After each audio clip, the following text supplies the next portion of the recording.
Et le courrier, qui avait échappé à la mort à Good Springs, en réchappa encore. Et les terres dévastées de Mojave en furent transformées à jamais. La RNC célébra sa seconde victoire au barrage Hoover, établissant ainsi un contrôle total des terres dévastées de Mojave. On négocia bientôt les termes d'une annexion du Strip, de Freeside et de plusieurs communautés environnantes.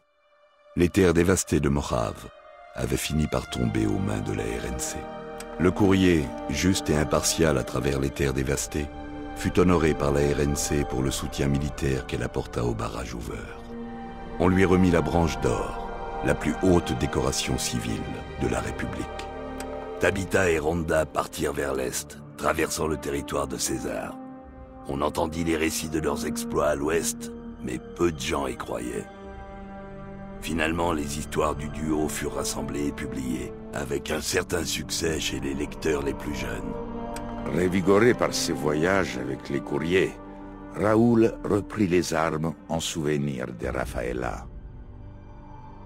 Peu après, dans le Mojave, il y eut des rumeurs au sujet d'un vaquero fantôme, traquant ceux qui s'en prenaient aux faibles.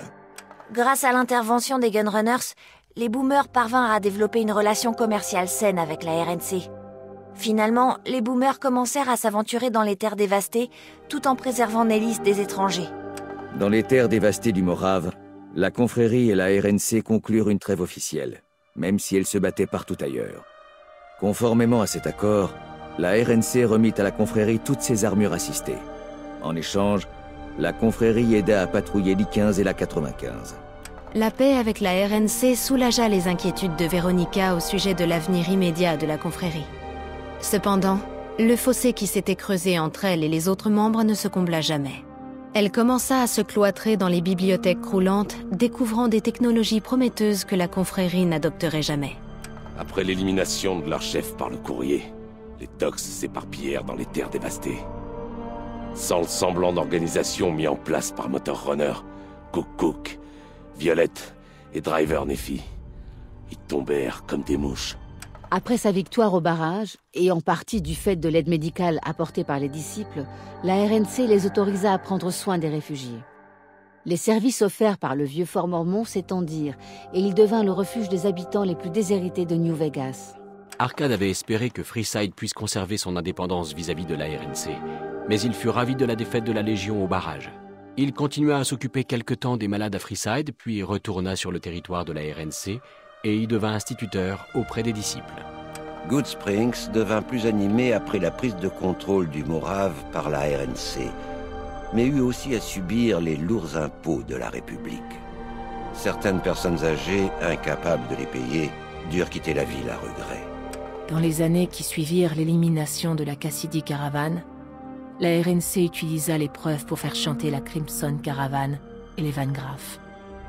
La RNC mit en place des lois commerciales très strictes, qui renforcèrent ses lignes de ravitaillement et son emprise sur le Mojave. Cass survécut et vit le drapeau de la RNC flotter fièrement sur le barrage Hoover. L'espace d'un instant, elle eut l'impression d'être une héroïne. Elle était sur le point de dire au courrier de ne pas attraper la grosse tête, mais se dit qu'il devait déjà le savoir. Cette nuit-là, Cass enfonça sa porte pour fêter ça, mais découvrit sur le lit un soldat de la RNC, dont la caserne avait été détruite. Comme il était mignon, elle lui fit son affaire et lui laissa une bouteille de whisky vide en souvenir.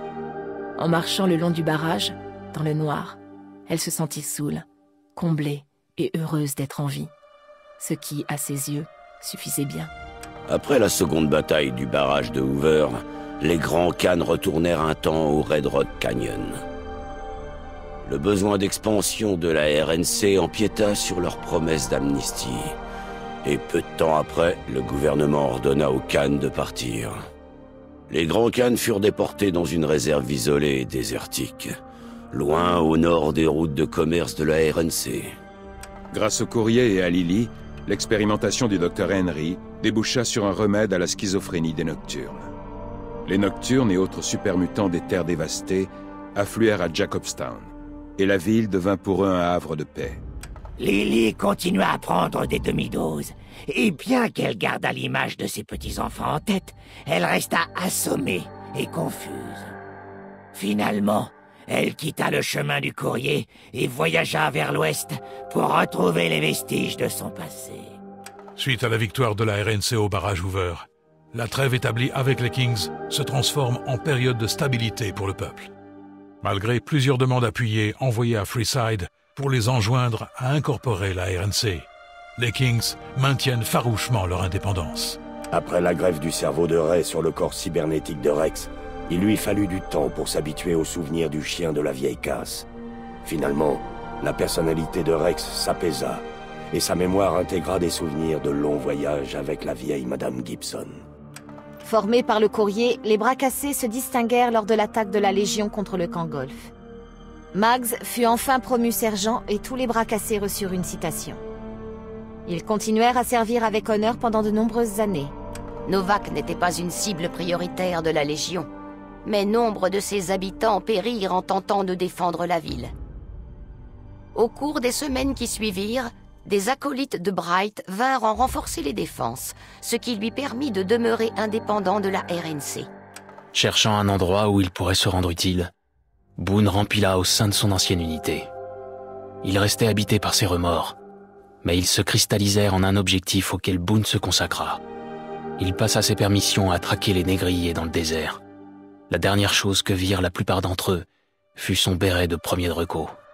Après la bataille du barrage, les poudriers de la prison, désormais sans chef, se sont dispersés dans la nature. La prison est devenue une ruine de plus. Les prospecteurs des terres dévastées y viennent parfois récupérer ce qui peut encore servir. Après la mort de Cook, la bande de poudriers de l'abri 19 se désagrégea. Ceux qui n'avaient pas été éliminés par le courrier fuirent dans les collines ou tentèrent de retraverser les terres dévastées. Bien peu survécurent. Après le barrage Hoover, la RNC décida de reconstruire Prime pour en faire une étape importante, le long de l'I-15. Les citoyens de Prime croulent sous le poids des taxes de la RNC, mais bénéficient d'une meilleure protection et d'un vrai réseau de commerce.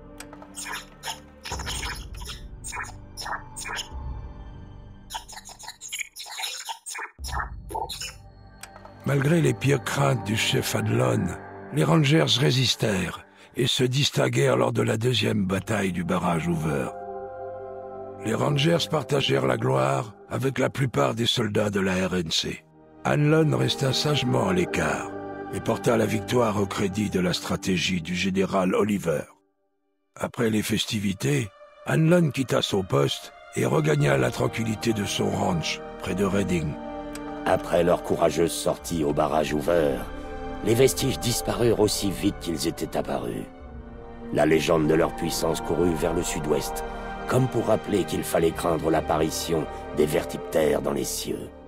Et ainsi s'acheva le voyage du courrier, pour l'instant. Dans le nouveau monde des terres dévastées, la lutte continua. Le sang coula, les générations se succédèrent, comme dans l'ancien monde. Car la guerre a toujours le même visage.